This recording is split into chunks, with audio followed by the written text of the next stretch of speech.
Hi, my name is Thomas Johnson, and I'm the founder and CEO of GetUpNGetFit Wellness Concierge. I'm also a C-suite advisor, investor. So we're constantly on the quest to surround myself with the best coaches while learning how to better serve our executive clientele by asking them, how may I serve you? Today's show is sponsored by Get Up and Get Fit. And Get Up and Get Fit will be providing students with textbooks and school supplies in Cambodia in honor of our guests today, as well as our philanthropic mission to impact at least 50,000 people per year. Today's guest is Nancy Fox. Nancy, how are you doing? Hey, Thomas, I'm doing great now that I'm talking to you. It's great to see you. Awesome, likewise. Nancy Fox has guided hundreds of high performing professionals and executives to bold business growth with a unique approach to business strategy and mindset mastery. Nancy is a national keynote speaker, author of the essential book on business networking, Network Like a Fox, and hosts the career transformation show Trailblazers Cafe, as well as the Bold Business Women's Alliance. Nancy, welcome to the show. Thank you for having me. I'm so happy to be here. Awesome, awesome. So, Nancy, I want you to tell us the 2 minute version, right? Tell us a little bit about yourself. Who are you? Where you from? How you got started into coaching? Well, I'm from New York. Can you tell? New York. Here we go. I now live in Los Angeles. I won't say I'm an LA girl. I do love the LA weather, but I'm from New York. And I am a former corporate executive turned entrepreneur. Like, I am not a natural entrepreneur. I spent the first couple of decades of my career as an executive in the women's underwear industry. So it's a sort of an unusual career. I was in charge of design and product development and marketing for women's bras for a lot of big companies and I traveled all over the world and I led design teams. And it was a lot of fun until it wasn't. And I sort of one day had a realization that it didn't fit anymore. And back in, that time, coaching really hadn't even gotten started. I had just heard about it. It was just beginning. And I actually hired a coach to help me figure out what was next for me in my career. And it led me to realize this is what I want to do. It was just like this gigantic, like, aha, turning point moment for me. And even though I knew that, it still was very difficult because I had never sold anything. I had never been accountable to bring business in before. You could be a great coach, but you still have to learn how to get clients, and I didn't know how to network. I didn't know how to get clients. I had been in a bubble for a long time, having in a corporate career, you're in a bubble. You have to perform, but a lot of the logistics, a lot of the systems are already in place for you. I might have helped other companies build businesses, but building one for myself was a whole new game. So that led me to a long journey, and I'm very, was so determined. And I'm very fortunate because I'm one of the very, very small population of coaches who really was able to turn it into a real business. Nice. Yeah, so Nancy, where do you currently reside? Because I know you're a New Yorker like myself. I'm in Los Angeles now. Los Angeles, LA. Okay. So why did you leave New York? Well, New York is I love the vibe of it, but I couldn't stand the winters anymore. I am a summer girl. I had to be outside. I'm pretty active. I'm athletic, and I needed to be outside. And it felt like for 6 months every year, I was waiting for the weather to be who I really am and how I really want to enjoy life. So I had family out here, and I actually had lived out here after college for a few years. Okay. So I decided to come back. I knew it was a turning point in my whole life and in my lifestyle. So out I came. Got it. That was 11 years ago. So I've been here a long time already. Awesome. So let's talk about your transition from corporate to becoming a coach, right? How did you make that transition? Well, the first thing was, I didn't know what I wanted to do. It took me a long time to make the leap. And then I had to really figure out, like, okay, now I want to get out. I want to do something on my own, but I don't know what. I think that what happened for me was I just really was exploring a lot of things it was a lot of dabbling here and a lot of dabbling there and sitting on the couch and sort of crying a lot for 6 months trying to figure it, because when you have an executive position and you have a title, you're not just leaving a job with a paycheck, you're leaving your identity. And for me, my whole identity was in my title and my company and my industry, and now I was naked. It was like horrible. So I found coaching. I took a course with a really powerful leader and trainer and coach, and I loved what he was doing. And I called him up at the end of the course because the last segment, the last module of the course was all about purpose. It was like this gigantic light bulb went on. I went, oh, that's why I haven't found myself, because I have to connect to my purpose. What's my purpose? I reached out to him and I said, I love what you do. I think I want to do what you do. Do you think I can do it? And he said something absolutely earth-shattering and transformational. He said, well, the only thing it takes to be a great coach is to be a great coach. Go be a great coach. And I went, wow. I said, okay, it was almost like a permission slip to take all of the knowledge and experience that I had in my corporate life and turn it into helping other executives and other leaders. And that's what I did. I started my business. I reached out to companies and to people, and I started networking, and I started pretty much doing executive coaching and training on leadership and management and like that. So all you needed was a little push. A light bulb. I needed it was like it wasn't I had to give myself the push. The push didn't come from outside. I had to listen at a deeper level. And when I heard the message, that's when I was able to act. So you basically had a calling, will you say? Yes. It was all about the word purpose, and then figuring out, oh, this is how I can apply my purpose. My purpose has always been to help people do what they are truly loving doing and to do very well at it. And that's what I've been doing for the last couple of decades. So for me, it's been a very purposeful journey. Okay. So how do you go about helping your clients? What's your coaching style? People ask me that a lot, and I think that it's evolved over time. The way they taught you coaching was ask a lot of great questions, listen, and people will come up with their own answers. And I think that was a nice idea, but I don't think that's what people really. I think people need more direction now. So I listen. I really listen to deep below the words. I'm not listening to what just people are saying. I'm also listening for what they're actually taking action on and what they aren't. I'm listening for that. I'm watching for that, because if they're not taking action, there's fear, there's doubt, there's a block. So I'm giving them direction, but I'm also really listening for where the blocks are so that they can overcome those blocks and gain momentum. So oftentimes when people are not executing on their tasks or their assignments, I would say, what's preventing them from getting to the next level? What's holding them back? If we really boil it all down, it's only one emotion that's stopping people, and that's fear. If you boil everything down, procrastination, lack of motivation, being, sidetracking, delaying, overthinking, all of it boils down to fear. If you really want to do something, let's put it this way.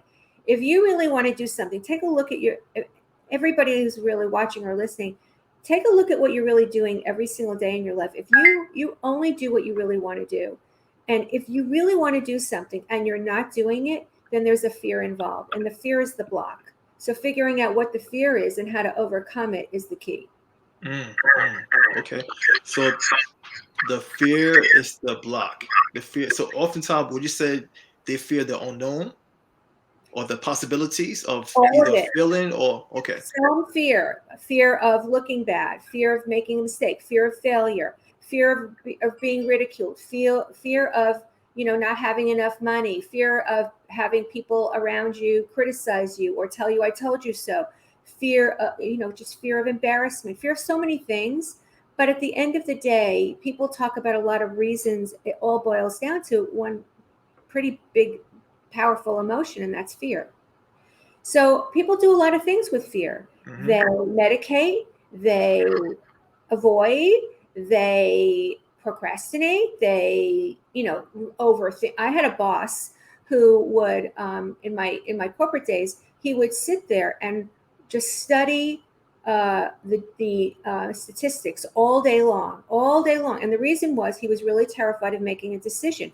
So that's why he was my boss, but he was really scared of making decisions. His MO was avoid making a decision and keep analyzing and analyzing and analyzing till you're perfect, and nothing got done. So it was but it was all fear, all fear.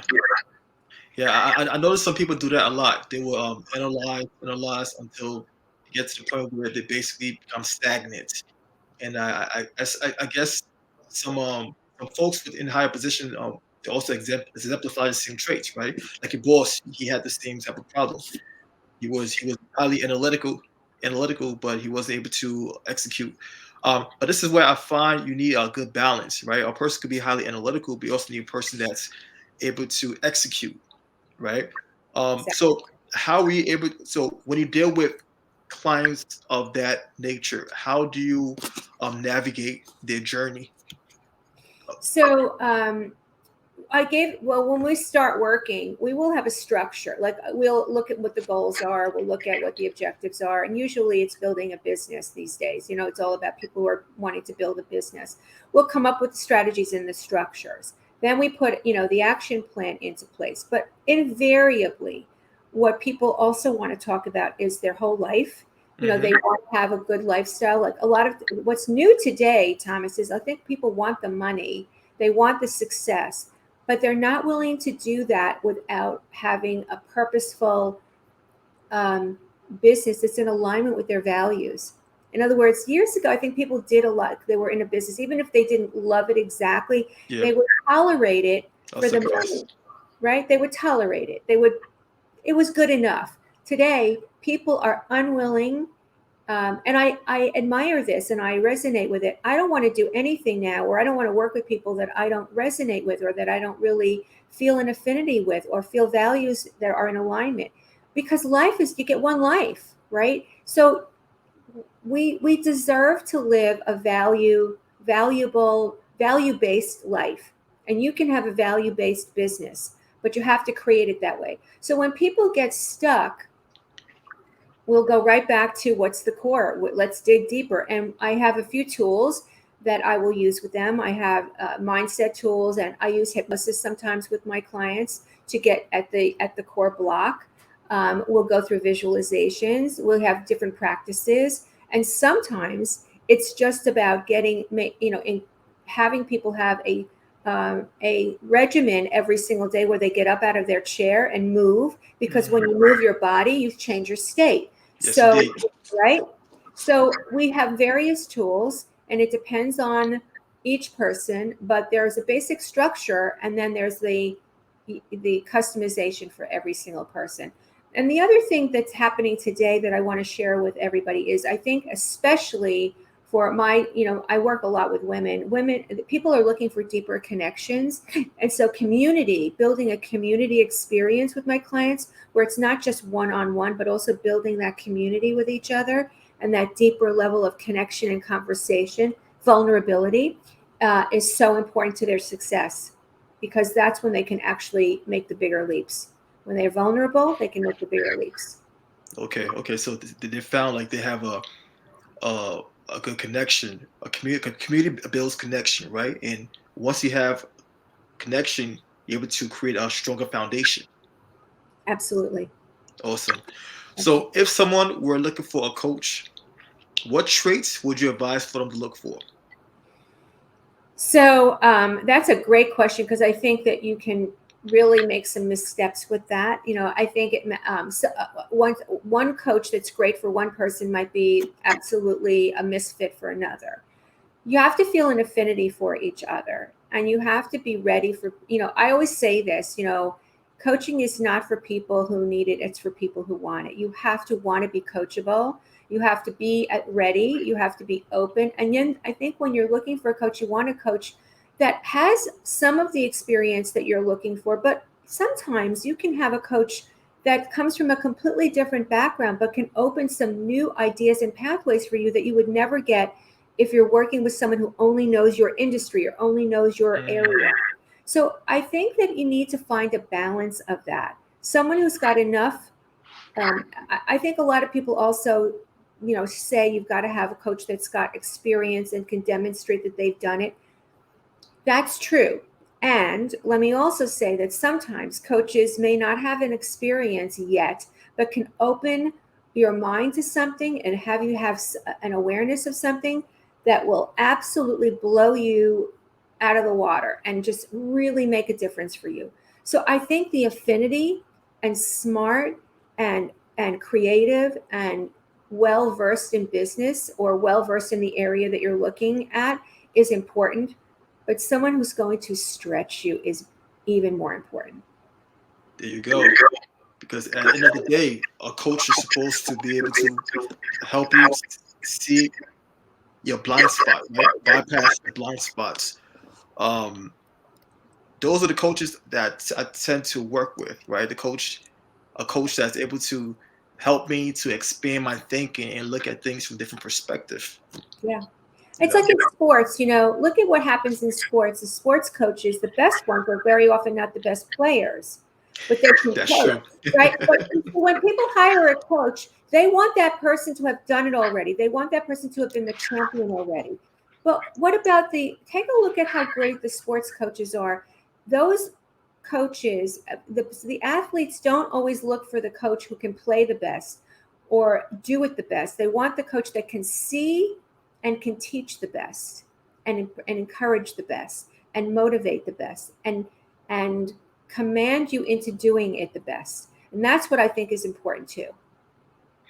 I mean, that's a good perspective right there, because with athletics, the athletes that aren't the best, they are normally on the sideline watching and learning about what's going on. So they see the small little details that might miss the attention of the player that's currently playing. So I can see it from that perspective. Yeah, right. So I want you to give us a 2 to 3 minute story of a time where you help one of your clients to overcome a struggle, right? You help them to get towards this point of success, right? So share with us. One of the most just memorable for me, and I think, and this client always says it too. I had a client, and I worked with her for a number of years. But when I first met her, she had been in the financial service arena for about 7 years, and she just couldn't break through. She was at a plateau for a long time. Very smart, very, very well trained, but just couldn't accelerate her business. So she came to me and we went to work on a lot of it had to do with not her technical skills, but her confidence level, her ability to communicate her brilliance with people, to attract them into her fold. And we got to, she had some assignments, and she did what a lot of clients do. She would escape. Like, she would not show up. I warned her at the beginning. I said, listen, if you escape, I'm going to come hunt you down, and I'm not going to let you off the hook. So you have to be ready for this. So she said, cool. So she did escape, and I would write her these emails, and she would say, I'm not feeling very well. I said, well, what are you feeling? She goes, well, I'm feeling very nauseated. And I said, good. I said, what you're experiencing is you're being confronted. Your body is having a physical reaction to stepping into higher ground. And your body is saying, I'm nauseated. I want to feel like I want to throw up. I said, that's a good sign. So every time you feel that, that's not a bad thing. That's your body telling you that you're growing, that you're stretching. Come on back. So she did. Even though she didn't feel well, she came back. We Growing went pains. to work. She kept working at it.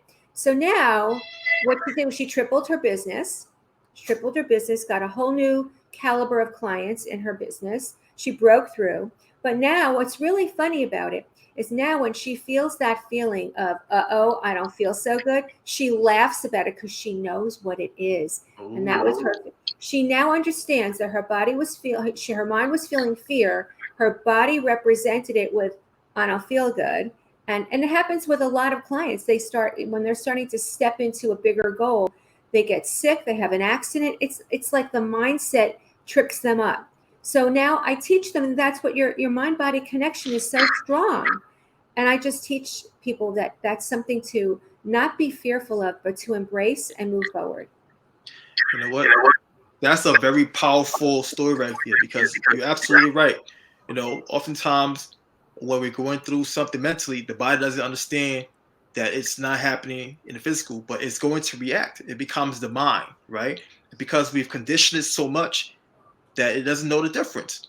It does not know the difference. So that mind-body connection is so important. And I love the fact that you helped guide her towards understanding what was happening. You didn't let her off the hook. Now, I warned her at the beginning. I said, if you escape, I have a question on my questionnaire. How will I know that you're resisting? And she said, I'll escape. And so I said, okay, if you escape, I'm coming to get you. And you have to make a commitment that when I come and get you, you're going to show up no matter what. And sometimes in the past, I've even fined clients if they didn't show up. I love it. I like that. So, I don't always do that. It depends on the person, everybody's different. There you go. So, Nancy, what drives you? Why are you so passionate? Because it seems like you definitely love what you do. I mean, I can see it in your face. I can see it in your mannerisms. What drives you, Nancy? You're a very perceptive guy. Good. That's good. Yeah, it's funny. I think I tell my friends and family, I have this fire in my belly. I always have. I sort of was born with that. But what drives me is the gratitude that I was able to transition from one great career into another. I'm pretty fortunate that way. Like, I've had 2 great careers that I have loved and done well at. Some people never have that. And I feel like I'm very on purpose. I know that I love making a difference with people. I love being creative, and I get to do both. And so how can you not feel drive when you're having that? I mean, that's what life is. Like, it's not a dress rehearsal. This is what we got, So I think listen, I'm sort of that way with everything. I took on West Coast swing dancing about 5 or 6 years ago. It's the hardest dance I've ever in my life encountered. Mm-hmm. It takes years to learn. And I stuck with it, even though it was so demoralizing for a long time. And now I can do it, and it feels fabulous. I feel pretty persistent. My intention word is unstoppable. And so that's just who I am. Okay. Have you always been this way? Always. Okay. Always. So would you say you've mastered that pit feeling in your belly? Because sometimes when we get nervous, we get that pit feeling. Have you mastered that? Are you at the point where you've mastered that and you know what it is? And because you recognize it, you're able to bypass and power through? I think that sometimes. I love the honesty. I think that I've mastered recognizing it. Okay. And some days I'm masterful at not letting it stop me, and other days not as much. So I give myself permission to not be perfectly masterful about it, and just eventually get myself going again. So sometimes I'm able to I can master it faster, and sometimes slower, because I'm always learning and always growing, and I'm never going to graduate from that. So that's the way that is. I love it. Great answer. So, Nancy, are you currently working on any new projects, any new books, programs that you could share with us? Yes, I'm so excited. I'm working on, first of all, I've launched my webcast called Trailblazers Cafe. and it is such a fun project. I'm talking to women who are leaving the corporate world, leaving professions, and going into their own businesses, and I'm interviewing them for their transition and transformation tales. So I release a new episode every single Tuesday on YouTube and on LinkedIn, and that is so much fun. And some of the stories are amazing, and people are really making some incredible transitions. So that's pretty cool. And then I'm also going to be launching the Bold Business Women's Alliance in February, and that's going to be a community for professional and executive women entering entrepreneurship, and it's going to be mastermind based. So it's going to be, Nice. I'll give it to you in a nutshell. What it is deeper connections, greater results. Deeper connections, greater results. I love it. I love it.